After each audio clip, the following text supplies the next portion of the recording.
The concept of a prodigal son is a near ubiquitous story element. Most of us in the West understand the prodigal son as it is applied in the Christian parable, but the mytheme of a young prince leaving or being exiled from home before returning to kill or otherwise supplant the king and to save the kingdom is found just about anywhere one looks. The most significant question posing itself to us is why it's so ubiquitous. There must be something inherent about this type of story that resonates with humans overall, something that makes this story quite literally iconic, appearing in traditions, cultures, and stories ranging from Perseus to Krishna, Windu to Moses, as early as Gilgamesh, and as late as King Arthur and Luke Skywalker himself. So, in this video, I'll examine ancient and modern instances of this mytheme, then I'll discuss a Rankian evaluation of the archetypes involved, and lastly, I'll tell you about why I chose this specific modern retelling. So for now, let's look at a myth that's fairly well known thanks to Renaissance osmosis, the story of Perseus, which has been accessed from the encyclopediabritannica.com.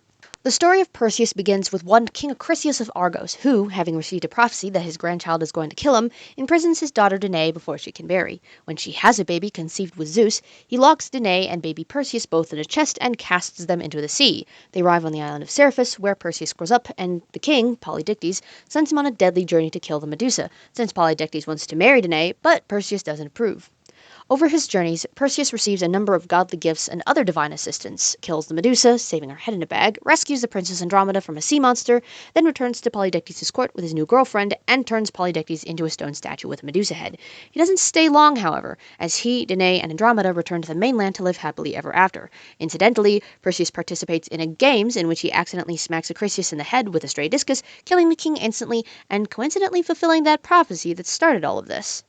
But just as there are many ancient examples of a lost prince and returning king, there are many modern examples as well, speaking to its ubiquity.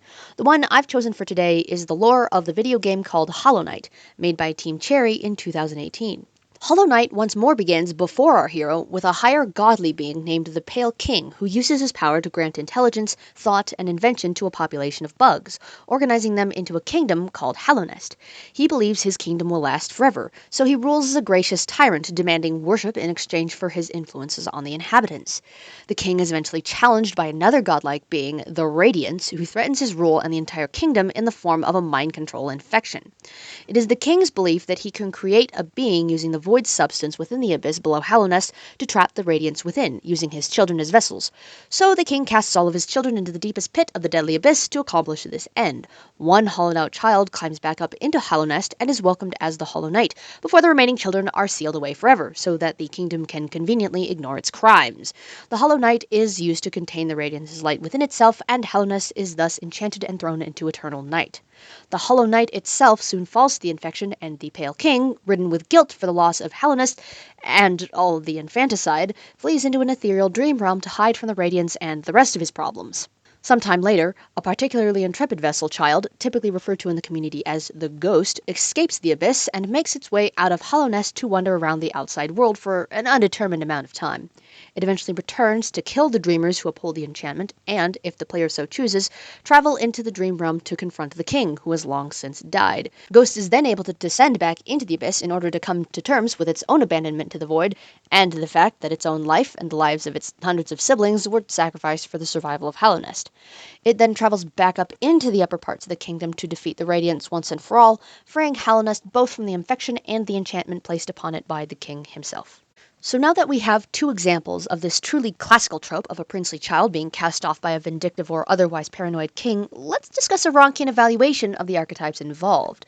One of the most fascinating interpretations to the origin of these sorts of structural mythemes is the postulation from Otto Rank in his book The Myth of the Birth of the Hero, published in 1914, that these story elements originate from deep in the universal human psyche. Rank states that the theme of the royal abandonment and the kingly return stems from the infant child creating an idealized, powerful version of their parents, a royal version, in a manner of speaking, as they grow up, and having their perception of these perfect royal parents tarnished by the events of life. That is, perceived slights create a subconscious resentment of the real parents, and the many ways that they cannot live up to the idealized expectations, which are likewise rooted in a child's exceptionalistic self-image, fostering a rebellious desire for the child's own will to take precedent over that of the parents. Thus, the child will have aspirations of not only being long-lost royalty, but also being reclaimed by their royal parents and taken away from the lesser parents who have raised them.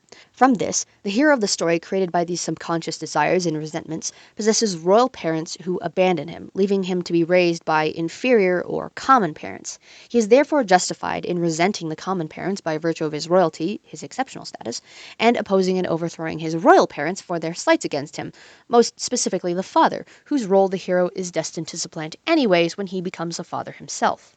The hero himself is, then, something of a self-centered caricature, wrought by perceived persecution against an individual and injustice perpetrated against him by his parents or his friends, all of whom must inevitably be punished for those slights, usually with death. It doesn't even really matter who opposes the hero. It could be a father, as in the case of Window, Star Wars, and Hollow Knight, a grandfather, as in the case of Fenrir and Perseus, another relative, such as an uncle or someone entirely unrelated, as in Hamlet and Krishna. Ultimately, all that matters is that the individual is a stand-in for the fatherly figure that abandoned the hero, or opposed the hero's will, and therefore must be punished with death by the end of the narrative. And we can see this in both of our stories. Perseus kills Acrisius with a discus, and Polydectes with the Medusa head, neutralizing both of them as challengers. The ghost likewise finds the remains of its own father, and duels a myriad of guardians who prevent the enchantment from falling, as well as its elder sibling, the Hollow Knight, a Ronchian stand-in for the will of the father if there ever was one, in order to save the kingdom from both the Radiance and from the Pale King. Such almost makes this entire trope an exercise in futility. It seems to spawn from a misunderstood nostalgia, or even a grudge against time itself. A need for things to go back to the way they were perceived but never actually were.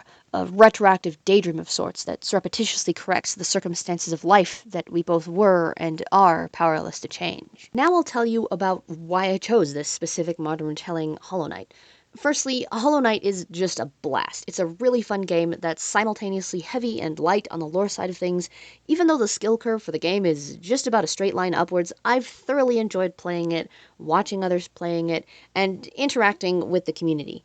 For my medium, I really wanted something that was easily consumable, and I wanted the animations to be cute, because the Hollow Knight is absolutely adorable.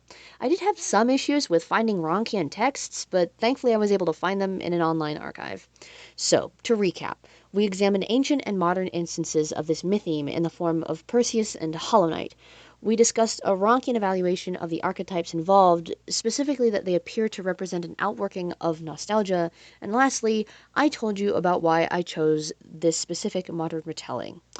All in all, learning about Ronchian mythological interpretation and making this video was an immensely enjoyable project, and I thank you for all of your time.